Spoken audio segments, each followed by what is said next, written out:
रेहान तारिक लोगों को बेवकूफ बनाना बंद करो। देखो मैं भी आपका फैन था लेकिन उन्होंने गल नहीं रही, क्योंकि अब आपने भी उन्हीं लोगों को प्रमोट करना शुरू कर दिया जो हमेशा अब आपको मोचा डालने के चक्कर में होते हैं। जो अभी रिसेंट आपने एक पॉडकास्ट किया है जरकू भाई का, जिनको आपने एक पीटीए अप्रूव ट्रेडर बना दिया, इनसे मेरा एक सवाल है कि भाईजान वो 2024 में हम वो राया में बैठे थे, आपने कहा जी मैंने ई कॉमर्स करना, डोमेन खरीद लेते हैं, फिर आपने कैलकुलेशन मारी कि 800 रुपया बचेगा, 1000 रुपया बचेगा पर ऑर्डर पे, आपने कहा जी मजा नहीं आ रहा। फिर आपने कहा नहीं मैं स्टडी वीजे बेचूंगा। मस्त प्लान है। अब मुझे ये समझ नहीं आई कि 2024 में तो हम बिजनेस मॉडल प्लान कर रहे थे और ये आप 2020 से ट्रेडिंग कर रहे हैं, दसिया भी नहीं।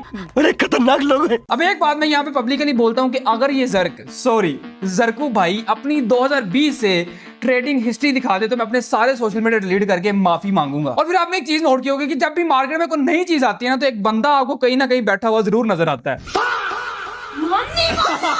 अपना डॉन भाई मैं माफी चाहता हूँ, इस बार डाला ना भेजना प्लीज। खैर एक चीज आपको और बता दूं अब कि ये लोग ना बहुत टाइम से इनका रोल मॉडल एक ही है और वो है अनस अली। पहले उसने शॉपिफाई ई कॉमर्स किया, उन्हें उतो माल कमाया, मोछा पाया आवाम। इन लोगों ने कहा जी हम जो है वो ई कॉमर्स करेंगे और लोगों को कोर्स करवाएंगे, और वो फिर आपको पता है कि कितना मैंने होने दिया।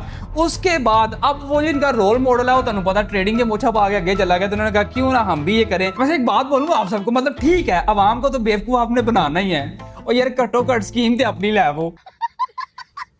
अब रेहान तारिक के सारे 1.5-2 घंटे के पॉडकास्ट का सिर्फ एक ही रिजल्ट निकला है। कंक्लूजन ये है कि रेहान तारिक अल्टीमेटली इनडायरेक्टली और डायरेक्टली सिर्फ जर्क को प्रमोट कर रहा था, और जर्क आ जाके एक ही बात कर रहा था कि $10। कोई तरीका है भीख मांगने का? मतलब यार ये कौन लोग हैं? आप लोगों को ये कह रहे हो कि इतने बड़े प्लेटफॉर्म पे बैठ के, और प्लेटफॉर्म वाला भी साथ मिला हुआ है। इवन तो जब उसको कहा गया कि आप लाइव कुछ करके दिखाएं, कहता मेरे को मेरा लैपटॉप नहीं है। तो भाईजान जब आप स्क्रिप्टिंग कर रहे थे तब आपके दिमाग में नहीं आया कि मैं लैपटॉप ना ले जाऊं? अब पूरे पॉडकास्ट में एक ही चीज प्रमोट हुई और वो है $10, क्योंकि ये एक ऐसी अमाउंट है जिससे किसी को फर्क नहीं पड़ता, लेकिन इस चीज से जरकू भाई तो अमीर हो जाएंगे। अरे बाप रे, ये तो धोती खोल रहा है। अब अपना किसी से कोई मसला नहीं, लेकिन जाते जाते एक ही चीज बोलूंगा कि रेहान भाई ये जो आप सच्चाई और बुराई की बातें करते हैं ना, इसमें थोड़ा सा अमल भी करें।